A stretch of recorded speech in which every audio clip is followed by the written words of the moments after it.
Good morning. It's Monday, September 16th. The multi-front war in the Middle East is now 346 days old. I'm Jonathan Schanzer, Senior Vice President for Research at Foundation for Defense of Democracies. Welcome back to the FDD Morning Brief. It was another busy weekend in the Middle East. They all are. A Houthi projectile, maybe even a hypersonic missile, landed in central Israel. Jordan is dealing with a major victory for the Muslim Brotherhood in recent elections while it struggles to secure its borders. Protests continue inside Israel, and the IDF says it mistakenly dropped leaflets on South Lebanon, even as one Israeli general says it's time to carry out an operation there. We're following all of this and more, so buckle up for another episode of the FDD Morning Brief. Today's guest is Meir Litvak. He's a professor of Middle Eastern Studies at Tel Aviv University, now on sabbatical at Georgetown. I bumped into him about a week ago at a dinner here in DC, and I immediately understood that he was a must-have guest for the FDD Morning Brief. You'll see why in just a few short minutes. Today marks the second anniversary of the death of Mahsa Amini. The 22-year-old Iranian woman was arrested by the clerical regime for opposing the mandatory hijab or head covering. She was murdered in police custody. Amini's death has sparked more than 7,000 protests. We track all of them on FDD's website, and they just keep happening despite 25,000 arrests and 644 deaths, including 81 minors. It's a testament to just how much Iranians hate the regime. Today, 34 prisoners languishing in Iranian jails are now on a hunger strike to mark Amini's death. Women continue to bravely defy the hijab ban, and the woman life freedom movement continues. Now for the shameful part. Washington has failed to support the Iranian people who struggle bravely for their freedom. The Obama administration failed to do so in 2009 when Mahmoud Ahmadinejad secured a second presidential term in what appeared to be a rigged election. Biden has not fared any better. The human rights groups that hammer Israel for one mistake on the battlefield against Iran-backed terror groups have abandoned the Iranian people, and you can forget about the United Nations. The team at FDD has a mantra. The key to bringing down the clerical regime in Iran is maximum pressure and maximum support. Maximum pressure means diplomatic, economic, and military pressure against the regime. Maximum support means giving Iranians the cash, comms, cyber, and security they need to bring down their oppressors. The fight continues. Let's sure Mahsa Amini did not die in vain. Now for your headlines. The Houthis in Yemen fired a missile at central Israel yesterday. Sirens sounded as far west as Tel Aviv. Israel's Arrow defense and Iron Dome air defense systems were both activated, but neither succeeded in intercepting the Houthi projectile before it reached Israeli airspace. We're not sure why, but the IDF is investigating. An Israeli interceptor struck the missile mid-air but didn't completely destroy it. Falling debris sparked a fire in the forest near Ben Gurion Airport. A train station about 18 miles east of Tel Aviv also sustained minor damage. Yemen is about 1,300 miles from central Israel, so this was no small feat. Houthi spokesman Yahya Saree said the Iran-backed terror group was targeting an unspecified military target in Tel Aviv, and he said the weapon was a hypersonic missile. I don't know about all of that, but the projectile did evade Israeli air defenses, maybe even U.S. defenses as well, and that is no bueno. But the thing I want to stress here is that every time a projectile gets through, it gives the Iranian axis a sense that success is possible. That's what's so dangerous about the current dynamic. Headline 2, according to Weekend Reports, Russia may be helping Iran develop its nuclear program. On Friday, President Joe Biden met with UK Prime Minister Keir Starmer in Washington. The two reportedly discussed the deepening military partnership between Iran and Russia, including the possibility that Moscow is offering Tehran nuclear know-how in exchange for ballistic missiles to use against Ukraine. Days earlier, Secretary of State Antony Blinken was in London for a summit with UK Foreign Minister David Lammy. They also sounded the alarm about the alliance between Tehran and Moscow, although their key message was about Iranian missile transfers to Russia. Still, Blinken explicitly noted that the partnership is, quote, a two-way street, end quote. Headline 3, the UAE will not play a role in the so-called day after the Gaza war unless a Palestinian state is established. That's according to Foreign Minister Abdullah bin Zayed. He said that on Saturday. This might be lip service. Then again, maybe it isn't. The UAE has been fairly muted about the war for the last 11 months, but I can't believe it's easy for them. In the meantime, the Saudi foreign minister came out over the weekend calling Benjamin Netanyahu the prime minister of the Israeli occupation. Here's what bums me out. We've gone from the 5-yard line to deep in our own end zone in terms of normalization with Riyadh. Some of this stemmed from the agreement last spring brokered by China to facilitate rapprochement between Iran and Saudi Arabia. Some of it stems from pressure that the Saudis are certainly getting from other Arab states to support the Palestinian cause. And some of it is flat out failure on the part of the Biden administration. They could have pushed the Saudis into the end zone early in this administration, but instead chose to beat them up because it played to certain voters in their base. By the way, sorry for all the football references. It's that time of year, and I truly can't help myself. Okay, I'm now pleased to share with you my interview with Meir Litvak. He's a professor at Tel Aviv University, now on sabbatical here at Georgetown. Don't worry, I don't think he's on the Qatari payroll. Pretty sure he's not. He's done some terrific work on Iran and Shiism, the dominant sect of Islam inside Iran. His 2017 book is called Constructing Nationalism in Iran. He's been at this game a long time. I've been reading him for a long time, and he's got some terrific, if not slightly depressing insights to share. I caught up with him yesterday, and I'm pleased to share that interview with you right now on the FDD Morning Brief. Welcome to the FDD Morning Brief, Professor Meir Litvak. Good morning. Okay, let's start with a basic question for you. You've done a lot of work on what has been said and what is believed to be the ideology of the Islamic Republic's foreign policy. What is the regime's view of Israel on a most basic level? The Islamic Republic is the only country in the Middle East whose official policy, explicit policy, calls for the elimination of Israel as a state. And Iran does not mince words about it. Iran does not believe that Israel should exist, that it has any right to exist. Iran sees Israel as the ultimate manifestation of two historical struggles. One, the struggle of the Jews against Islam, going back to the time of the Prophet Muhammad. The second is the ultimate manifestation of Western Jewish offensive against Islam. In addition, Israel is an imperialist base was planted in the Middle East by the West in order to subjugate and fragment the Arabs.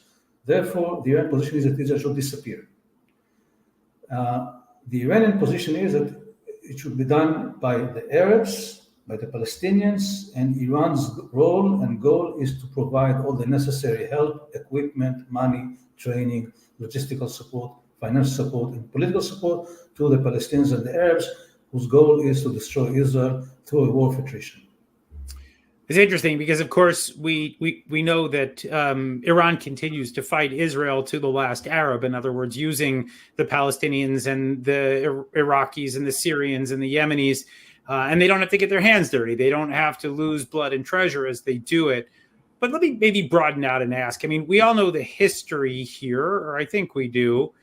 This is not a unique view to the region, is it? I mean, this, to some extent, was the policy of other states in the region, but maybe not so much anymore. Am I right or wrong here? Yes, I agree with you. Of course, no Arab state in the past, except maybe the Hashemites in Jordan, accepted Israel and wanted Israel to exist. All Arab states wanted Israel to disappear. But gradually, from 1967 and then after 1973, Arab states came to accept Israel as the fait accompli. I would even say that some Arab states, for instance, some in the Gulf, began to see Israel as an asset against Iranian expansionism, but also, for instance, against radical Islam. And therefore, they came to accept Israel and even seek some accommodation and cooperation. I would even say that in some Arab circles, there was a creeping sense of, I would say, appreciation, even admiration for Israel. Here, we make a distinction between ruling elites and people. The public opinion in most Arab countries has been very hostile to Israel. I'm talking about here politicians. Iran is unique that while Arab states, especially since 1979 when Egypt made peace with Israel, opted for acceptance of Israel, Iran went the opposite way, advocating the elimination of Israel. I should say also one more point. Iran is the only country in the Middle East where anti-Semitism is an element of its official ideology. Not only anti-Zionism, but also anti-Semitism, where when you have Iranian officials, senior clerics, official Iranian media, disseminating pure, blunt, anti-Semitic literature, from the blood libel to the protocols of the Zion and other anti-Semitic, including, by the way, Holocaust denial, as part and parcel of official state policy. Again, this is different from Arab countries. And it's interesting too. I mean, it may not be a clean break here, but you mentioned the difference between Arab state policy and the people, where the people are perhaps more anti-Zionist and more perhaps even anti-Semitic than the state itself. And then you've got the Iranian people that would appear to be less anti-Semitic, more pro-West, more actually against their own regime. And that does seem like a significant dichotomy. Am I wrong there? Yes, absolutely. I would say that 45 years of Islamic rule have made most Iranians secular, and 45 years of oppressive Islamic rule drove most Iranians to support long for, I would say, true Western liberal type of democracy. And therefore, many people in Iran who feel totally alienated from the regime in Iran take an opposite view of the regime vis-a-vis Israel. I mean, they may not necessarily be pro-Zionist, but if the regime hates Israel, they have nothing against Israel. I would say one thing. Secondly, I believe that many Iranians don't understand why Iran, which is in suffers from difficult economic conditions, why does Iran spend billions of dollars in sending military aids to Hezbollah, to Hamas, to Islamic Jihad, to the Houthis, to militias in Yemen, when there is shortage of fuel, of gas in Iran, and there are other problems in Iran. And I think that many people, because of their alienation toward the regime, has taken the opposite view vis-a-vis Israel, or some really don't care about it. Again, they have much more pressing problems than Israel, and therefore they reject the regime's policy on Israel. I want to get back to the people of Iran in just a minute, but I do want to ask you from a military perspective, what was the strategy of the regime, do you think, when this war began on October 7th? The strategy was, again, that using the proxies, using Hamas. I mean, already in April 2023, there was clear indication of the establishment of what is called a joint headquarters in Beirut under the administration of Hezbollah to join the fronts against Israel. Tragically, the Israeli intelligence warned about it, but then sort of ignored it, which means that there was a strategy of joining all the Iran proxies to wage a new phase in the struggle against Israel. It is possible that tactically Hamas surprised Iran when they did not notify them about the date of the attack for security reasons. But if you look at Iran's strategy since October 7th, it has basically been to help Hamas, to nudge Hezbollah to wage a war of attrition against Israel, which has been very costly to Israel, and I would say to give a green light to the Houthis in Yemen or to the Iraqi militias, to the Shia militias in Iraq, occasionally to attack Israel. Again, let these militias fight Israel, let them bleed Israel, let them suffer any casualties. Hezbollah does suffer casualties, several hundred of its fighters were killed. There is this damage to the population of Lebanon, which Hamas doesn't care very much. And as long as these parties exact price from Israel while Iran stays behind and reap the benefits, from the Iran point of view, everything is perfect. I do question whether the Houthis and the Shia militias in Iraq and Syria were part of that strategy in the beginning. I mean, the Houthis, all the conversations that I had in the Arab world, there was always a sense that the Houthis were unwilling, and that perhaps only after the war began and after they began to realize that perhaps there would be some immunity from striking Israel that they began to do this. But let me just. I agree. I don't think that the Houthis were in the beginning, but they joined the fight. Without question. But what is the strategy now? And do you think that it's shifted, Meir? I mean, do you think that we're seeing that the regime is now hedging in one way or another? Are they getting more aggressive? Are they getting less aggressive? How do you think things have evolved?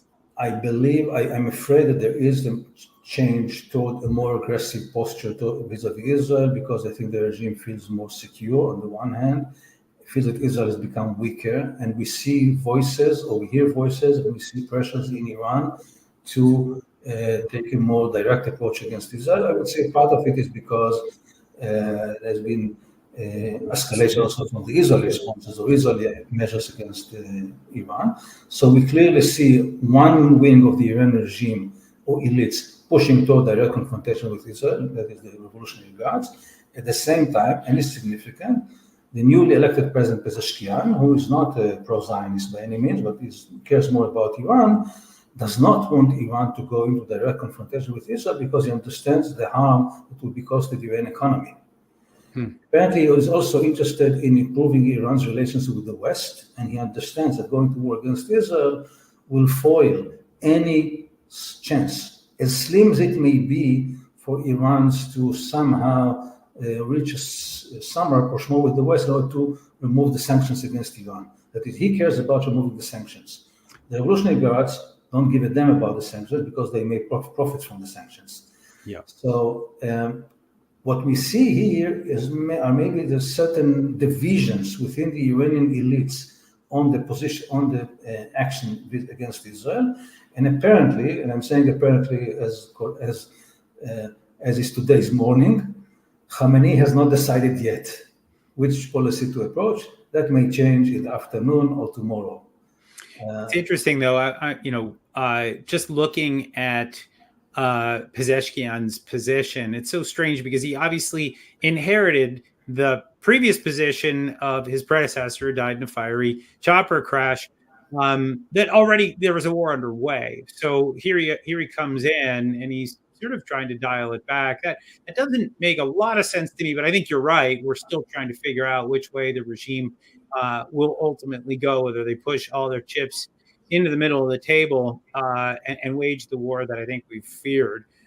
Last question for you here as we need to wrap up. I want to ask you about just the vulnerability of the regime. Specifically, I'm talking about the Mahsa Amini protests today. Of course, we're talking about the second anniversary of her murder in custody. The Iranian people continue to come out into the streets. FDD's tracked something like more than 7,000 different protests that have sprouted up across the country. There have been thousands, I think more than 25,000 arrests. There have been hundreds of people killed, and yet they keep coming. Is that the ultimate weakness for the regime in your estimation, or do they have other Achilles heels? I think the regime is vulnerable to some extent. There's clearly growing discontent in Iran. There's clearly growing alienation of most Iranians from the regime.